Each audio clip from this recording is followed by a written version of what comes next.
I feel like I'm having crazy deja vu. Stop me if you've heard anyone else make this hilarious and original joke before.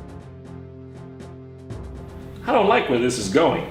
But booting up the demo of Nintendo's upcoming release, Star Fox, gives me this unshakable feeling that I've played this game before. No, this isn't an entirely brand new IP in the Nintendo catalog, nor does the 2026 version of Star Fox stray for the same story beats that made up the SNES original, the Nintendo 64 remake, the 3DS remaster, or Wii U reimagining, though it may be better if we all simply pretend that Zero never happened. But the mere fact that the Star Fox line is still receiving new games should be relieving for longtime fans of the franchise. When Fox McCloud made a surprise appearance in the Super Mario Galaxy movie, his fluffy grin striking a sunrise upon the younger generation in the same way that Simba did for 90s kids. Speculation swelled that the Star Fox series could soon be receiving a new title for the first time since the tragedy of Star Fox Zero all the way back in 2016.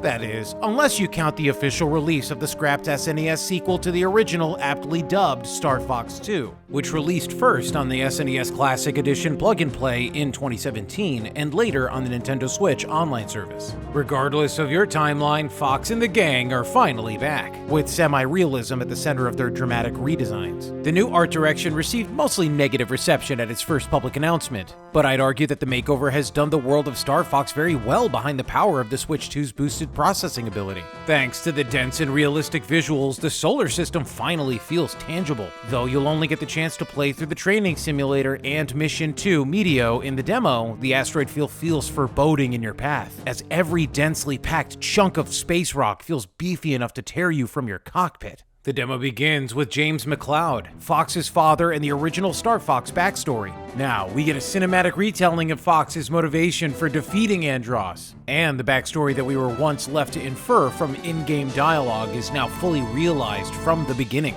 As an aside, the naming conventions of this universe completely baffle and confuse me. Fox is a fox, sure. Falco is a falcon, why not? Their first names reflect their species, I can get behind that. But then Peppy Hare and Slippy Toad flip the species-based naming system to their surnames for no clear reason. Why the first name, last name discrepancy? And furthermore, why do Fox and Falco receive relatively human last names? McCloud and Lombardi. Taking this one step further, Fox's father, James, names his son after his species? Is naming a child after the species a generational thing, or is Fox the Fox equivalent of humans naming a kid Guy? I've twisted my brain into knots over this, and I fear I may never receive a satisfactory answer. Moving on. The training sequence has returned, and thankfully so. The R-Wings moveset is both versatile and intuitive, but giving the players a chance to get a handle on their ship is very welcome. This opening training simulation is packed with character as well, and we'll see Slippy clumsily veer into your ship and take out your wing.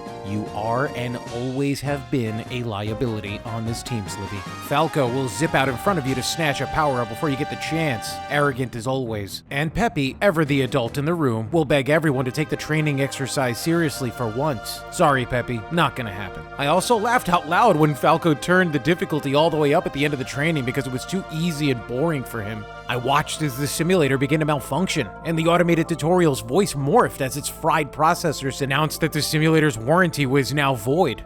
It seems that Nintendo is intent on fleshing out the characters of the Star Fox team more than ever before, with fully animated and voice-acted cutscenes occurring between missions. The more professional voice acting is both a blessing and a curse, as while the modern version of the Star Fox team is still prone to spouting out quippy one-liners, their delivery is slightly less goofy. It's a matter of taste, I guess, but fans of the previous titles may miss the corny old radio messages. The combination of high-quality animation, graphical quality, fist-clenching action, and triumphant music all make the newest iteration of the Star Fox franchise cinematic at every moment. It helps that the game performs at a flawless frame rate, and I ran into zero performance issues during my time with the demo. Despite refusing to turn the page on the original Star Fox story, this upcoming release is poised to stand alone as the ultimate Star Fox experience, and could give way to new original stories in the future if it performs well.